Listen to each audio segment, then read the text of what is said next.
Hello, curious people of the internet. This is Frieda Riemer at the Entrepreneur's Kitchen. Welcome to tonight's show with the futurist Frieda Futura, aka Frieda. No, the other way around. Friederike Riemer, aka Frieda Futura.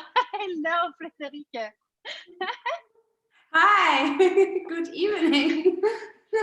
AKA. AKA, hey. Sorry, yeah. Of course. It's a long name. Yeah, so I'm just going to call you from now on Frieda. How about that? That's a good idea. I'm going to call you Seda. Thank you. So perfect. So Friederike is a futurist. We will learn all about what that even means.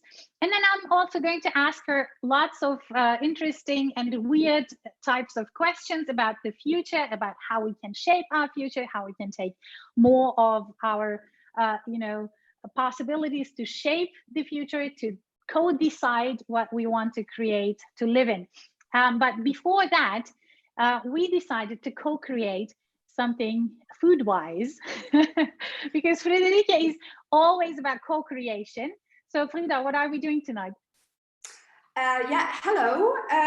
We are going to do a very fresh summer salad to welcome the warm season. And it's going to be a melon, feta cheese, and fresh garden-picked mint salad with a little bit of salt and maybe lemon, but I forgot that, so no lemon. But maybe for you. That would have been the ingredient number 4, so we don't count it, but you said olive oil might work. So if people want to add some olive oil in the end, I'm told that it's fine. A little bit, but maybe not too much. So it's fresh. Okay. It has to be very fresh. Excellent. So we'll, I'm assuming we'll be cutting and mincing and just putting everything together, right? While we talk, right? Yeah. Yes, exactly. Perfect. Chopping the little mouth pieces and then put it all together in a bowl, mix it up, and then enjoy it. Okay, it's going to be like bite-sized, salad. That's the term, bite-sized. Oh, exactly. That sounds so let me get a bowl. I did that. And I'm going to start with my first question because, it's always lovely to see people distracted and trying to cook at the same time. Yeah, it's going to be a challenge, I can tell you. I'm not this kind of woman who can do like 20 things all at once.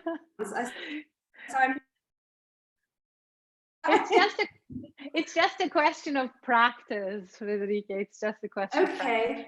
But before we start, I want to let people know that you can ask questions, you can start watch parties, you can go all crazy about this show.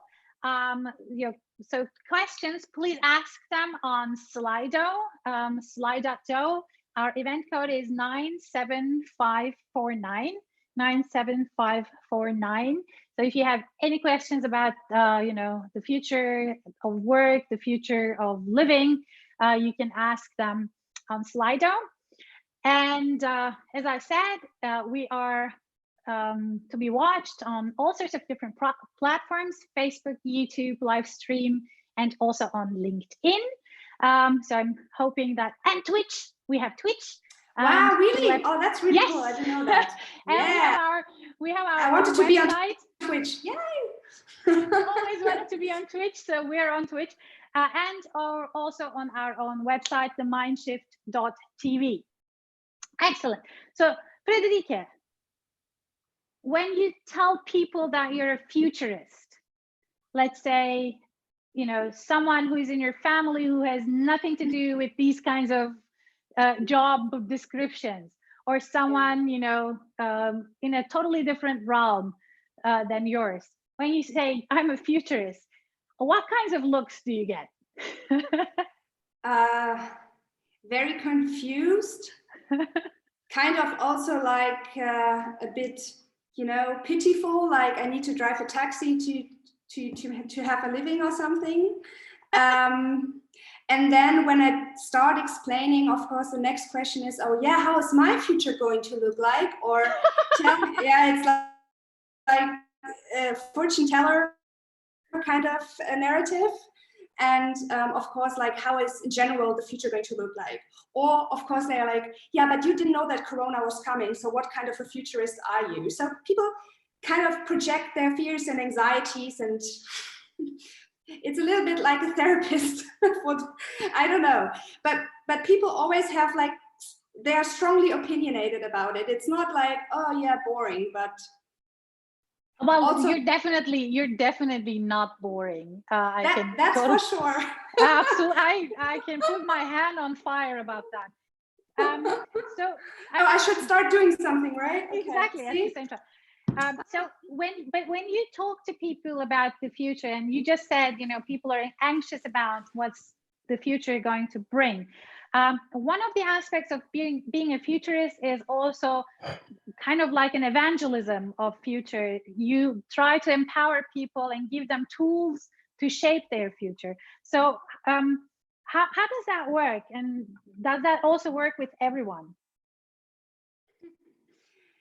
I think the first message is always, like, when I start working with people or talking about what I do, is that futurism, or being a futurist, has, for me at least, not so much to do with telling how the future exactly will look like. So I'm not doing like forecasting all the time, and this is not what I like to do. But what I like to do is really co-create futures, and being more in this normative side, where I say, like, the future is first open. There's not only one future, but several futures, because we can still, like, steer it. We can still have like, do something about it. So it's going to look different. And I want to activate people to co-create, shape their own futures, their own ideas. So, and what's the paradox, and for most people it's hard to stomach, in order to shape a future, you have to have a certain idea of what kind of future you want to live in. So what do you want to work towards? A kind of like a star. But that doesn't necessarily mean that this is going to happen, you know? And even more, it's not important. It's not important if the scenario you think about today is going to happen exactly like that. But this scenario in your mind keeps you going, keeps you motivated, keeps you on track to fight for the goals you want to fight for. But this is, for some people, hard to grasp. So they want, like, clear ideas. They want to manage the future. Okay, so tell me what's going to happen. We have these trends that we are going to calculate it, and then we know what the future will be like, and then we don't have to fear the future. But this is not how it looks like. So some people, especially people who really love Excel, you know, they hate my approach mostly, or they get anxious with my approach, because my approach is really not fit for Excel, because it's way too messy, like the future. Well, I think you're right, and also I think it's messy because you kind of push people to think beyond the boundaries of their own imagination, and that also requires a lot of creativity. But you know, our society has a very very strong opinion on what creativity is and what creativity is not. So when you push people to be really creative about their future, or about any future, what is your experience in that? How creative are we actually? How to create what? How creative are we? Okay. Well, I think in the first round, when I work with people and I tell them, like, tell me a story of the future, then it's always very full of ideas and narratives of futures we already know. We know from film, we know from TV series, books. So it's always like with beaming and flying cars and zombies, atomic wars. you know, so because people, when they think about the future, what happens automatically is that they project their fears and hopes and kind of tell a story about themselves, and then they mix it together with stuff they already know and think like, oh yeah, that sounds very like future-y, let's use that. So the first stories you get, or the first ideas, also creative, they can be super creative, but what they all have is like, they're like very saturated with the present. And this is, I want to go one step further, where I really want to push people. And what I really love to do is like to look at the stories and ask people like, okay, so can you tell me why exactly you're still using like Uber in 2050, or why you still use a smartphone or Zoom, or why is also like still like today? And then we try to kind of reflect on the biases we also build into future stories. That's so interesting, because people still think we are going to have nation states. People still think we are going to have money. People still think we're still only going to live on Earth, or when we live on Mars, it's going to be exactly like on Earth, you know? So people, they have a hard time to break through this. But when you're aware of that this is a normal human thing to do, then you can break free from that and maybe tell a really new story about the future. And then when that's really interesting. Last week in a webinar, some people invented space mangoes, which grow in zero gravity. I mean, it's totally, I don't think it's ever possible, but it's super creative. I thought like, oh yeah, space mangoes. This is really creative shit. I really love that. So people can. But people also think that creativity always has to have a some sort of, you know, feasible idea in it, something that can be approachable, and if it's approachable, it should make sense. Yeah, adults think that, yes. I mean, kids tell the best stories. They don't make sense, but they're like super interesting. And this is why I love hearing kids talk crazy ideas. Yeah, I think it's something we learn in school and in our job, that something has to be like applicable. And this is also a hard time for me sometimes as a futurist, because I need to sell that creativity in itself, like this action of opening your mind, of thinking in a group together, like going really crazy, going really beyond, that does something in itself, which is not an Excel effect again. Maybe it's really hard to put a KPIs on it, but I can see, like, I can see the group transform while talking future ideas. It's crazy, like they have a different energy, and I think this is really important. So I think we shouldn't underestimate the creative process in itself. Yeah, totally. It's magic. Frieda, so something happens in the brain and the heart. When you think of future, what is your dream scenario? My very personal one? Well, as you wish. Go for it. Well, I think it's interconnected with environment and society. So, so very personal, I would really like to have a tiny house, because I believe in taking up less space as an individual. And I would love to be still surrounded by nature, even more so, and really connected to nature. So I think this is a very desirable future for me.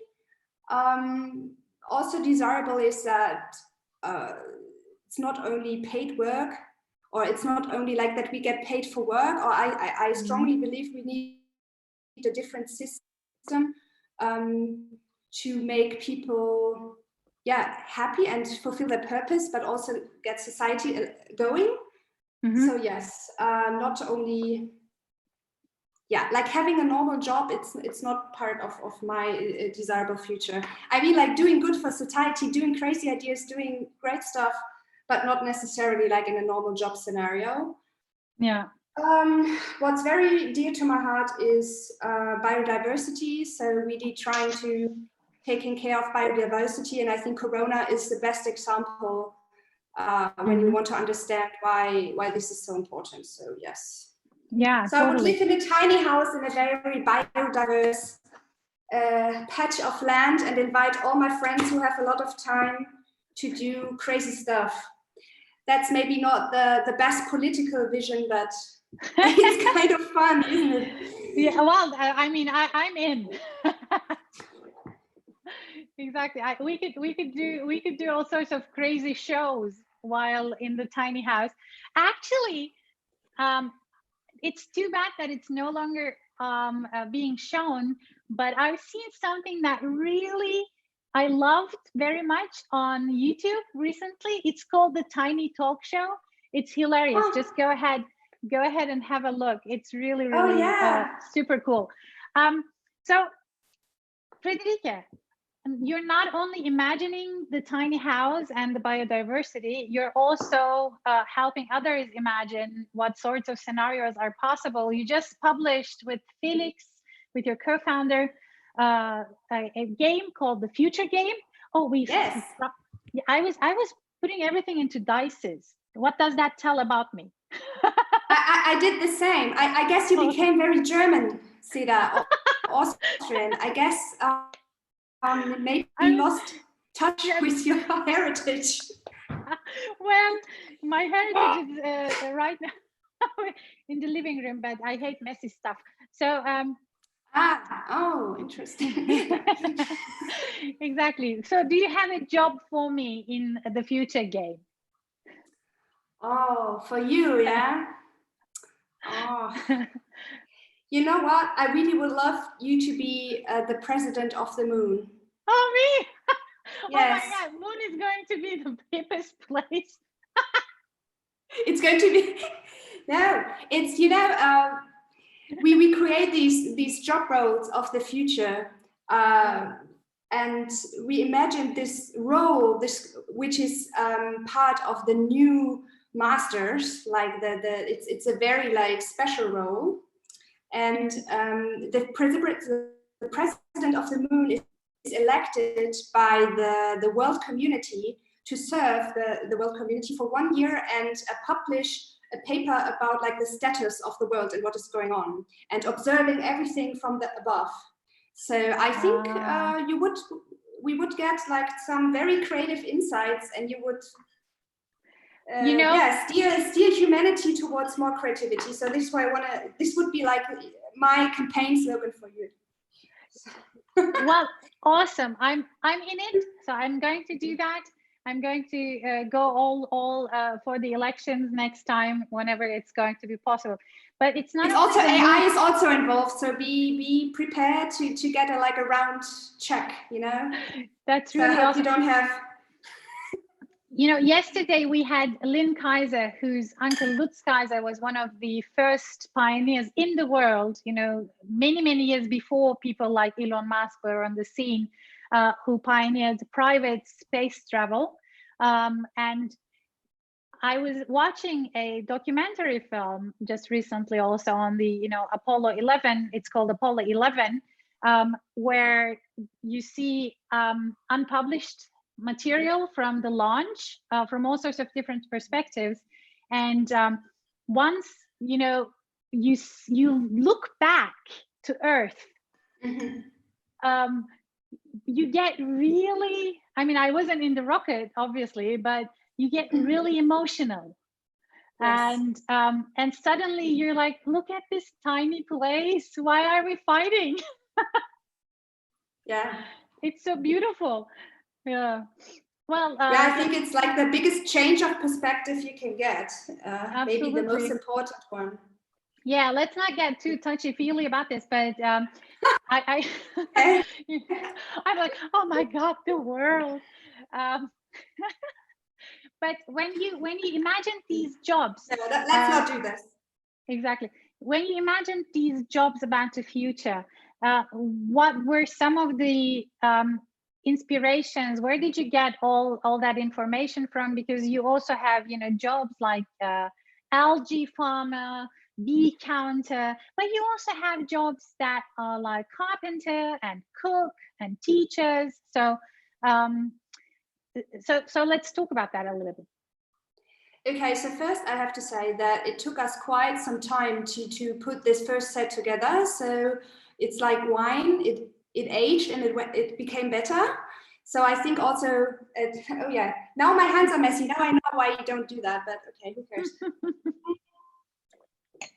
So I think this was very important for our creative process, that it could kind of sit a while and then we rearrange it and everything, because we wanted it to be balanced. Our inspiration came from research, but also from all the conferences we go to, you know, with Future, with Somophilia. So I get so much information all year from so many great speakers and from networking and conversations. And I just pick up these tiny bits of these weak signals or trends or cool things that people are doing. And I'm like, wow. And then it kind of processed through our heads, and we put out these jobs, which are like these mini scenarios, and it's so fun to condense all the knowledge you get from everywhere into these little roles. And one reason why we put in like police woman and carpenter is that one big mistake of people thinking about the future is that they think everything is going to change. So in 20 years, there are no books anymore. Like when the ebook came, we are not going to have any books. We will always have books because books smell nice and they're like nostalgic and everything. So it's important that you discontinue something, but something will also continue and maybe gradually change. And some things will be like really new because of like technology changes, like quantum computing, of course, then there are going to be like a lot of different jobs around. Yeah. But we wanted to show this, like this balance of different speeds also of how things evolve. That's very important to understand, I think. Absolutely. And I mean, on the one hand, you have lots of possible jobs, possible descriptions, but you also have the social impact and the ranking. So obviously you think some of these jobs are more important than the others. Can you illuminate on that a little bit? What are some of the jobs where you think this is super important, we have to have it?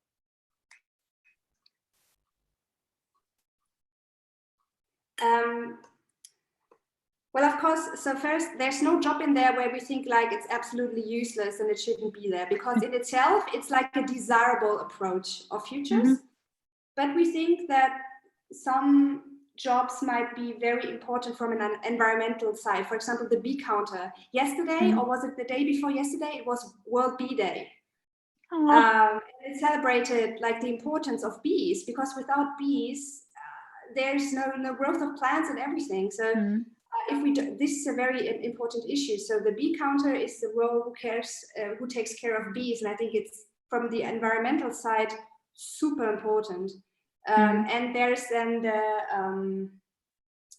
the person who takes care of emotional intelligence, and this is super important when we like as a role, you know, in the set. And so when we work more and more with digital environments like we do now, we may get alienated from our bodies and also lose contact. So this is a role which is, I think, and Felix thinks, super important socially. But the numbers are also a way to make people discuss, because if you put like a 9 out of 10 for social impact, people are like, I don't think this is so important. Why did you put this there? And then people come like, why did you put -5? That's totally unfair. And I'm asking them, why? Why is that? And then they tell me the most like interesting things. So it's also a means of provocation, because we want people to discuss and also disagree and also say like, I don't like this job. I don't think it's ever going to be realistic. Because then we learn so much and people open up and talk about the future. Yeah, one of those jobs I've seen was the extraterrestrial commodity manager. And I was like, oh my God, do people have to travel from one planet to the other? You know, like CO2 in the space. But actually, there is a very interesting question here already. And it says on Slido, it says, what makes you so sure that in the future there will be jobs? Perhaps we will just be. Love it. Cannot disagree. Yeah, I always say job, especially when I talk in English. In German, we say Rollen. So it's more like the place, the role you take in society, maybe your passion, your task you would like to give. And I think it's a very good question. It's just like important to have something where people can connect to today, and talking about like what is your job, what is your work, what is something that pays your bills, is something people are deeply interested in, and they're like, oh yeah, job, this is a good frame to talk about something. But as I said, in my personal scenario, I wouldn't mind not to have like a job. So it's more of a role. And we have the role of the Buddhistic monk, who is just like an advisor, and also like the elderly sage who is just there. So, you know what I believe is that the currency with which you get money or whatever you get paid for should be in the future for the impact for the positive impact you're doing on people's lives. So for nothing else, just the positive impact you're doing on people's lives. So there is another question for you. What is the most important skill for the future?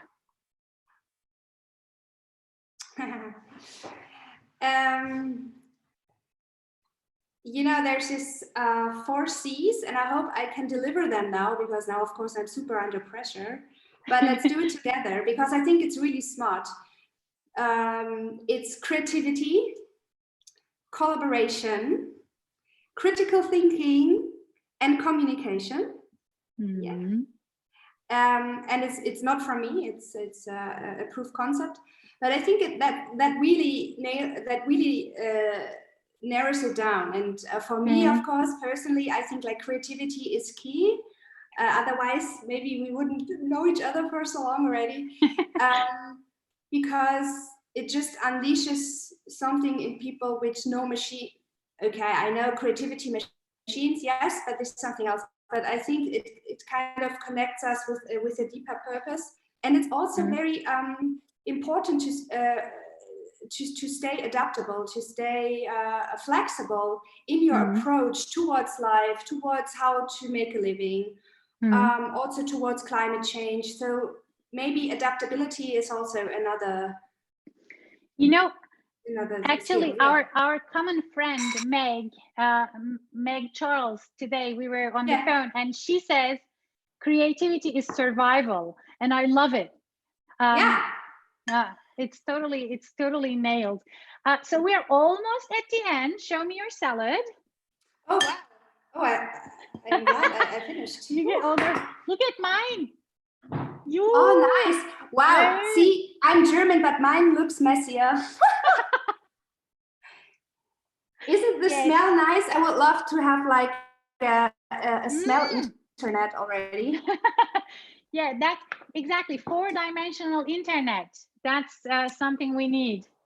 So I could deliver like the mint from the garden towards the screen. That would be pretty cool, wouldn't it? Yeah, I have just seen a USB stick which taps into wine on the internet. It's of course not real, but I think it's a genius idea. Yeah, and you know, this is also these crazy things, like when you just joke around and then you think a little longer, and maybe there's a good idea in there. I think a lot of innovation is born like that. Absolutely. Do we eat it, or do we eat it later? Well, you don't have to, but to prove that it's actually working. I love watermelons, by the way. I love them very much. So now. Oh, yeah, you need to finish. Sorry, I got carried. Yeah, exactly. So now we get no longer distracted, because we're entering my favorite part, which is the part with the jokes. Oh yeah. I have a joke. Look at her. She's reading her joke. Well, of course, I'm a good person, and I researched that, and I even talked to a British friend of mine who's a good joke teller. But I found a really cool one. Okay. I think I need to read it because Okay. I don't want to get distracted. Listen. So imagine job interviewer, Mr. Jeffries. Okay, so the job interviewer asks a question to Mr. Jeffries. And where would you see yourself in 5 years' time, Mr. Jeffries? Well, personally, I believe my biggest weakness is in listening.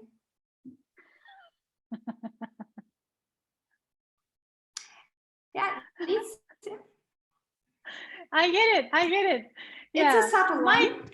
I loved it. You know, I think my humor is a little bit more shallow than this. Well, you can always evolve. This is a growth opportunity right there. Take it. Yeah, exactly. It's never too late to become a more sophisticated humorist. Maybe that's my future calling. My joke. Do you have a joke too? Oh yeah. Of course. Cool. I didn't know that. Yeah, of course. Well, so this is my 45th episode. This is my joke number 45. Are you ready? Yes. Well, what do you call a robot that takes the long way around?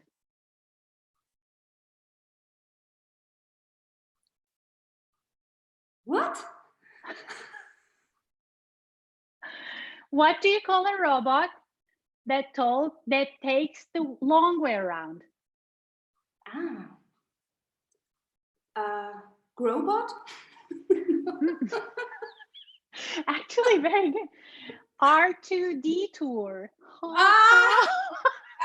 Nice. Star Wars. Well, it's a nerdy joke. It's not shallow. It's nerdy. I love it. Yeah, but you know, it's kind of, you get it immediately. Exactly. Cool.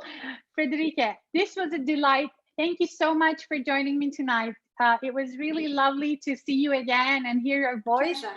And I'm wishing that you are going to be sticking around for a long, long time and upload your mind into the cloud so you can be there forever and ever and show us positive scenarios of positive scenarios of future and how we can create one we all want to live in. So thank you again. Tomorrow, guys, I am going to have an astronomer, an astrophysicist, Konstantin Batygin, on the show, who discovered not only planet number 9, but also just recently published a paper on how the moons around Saturn evolved. So if you want to get to know about the universe in its real sense, tune in tomorrow. It's going to be awesome. And again, thank you, Friederike. Thank you, everyone, for being with me tonight. Friederike, you stick around for the after show party. I will. Bye-bye, guys. Take care. Thank you so much.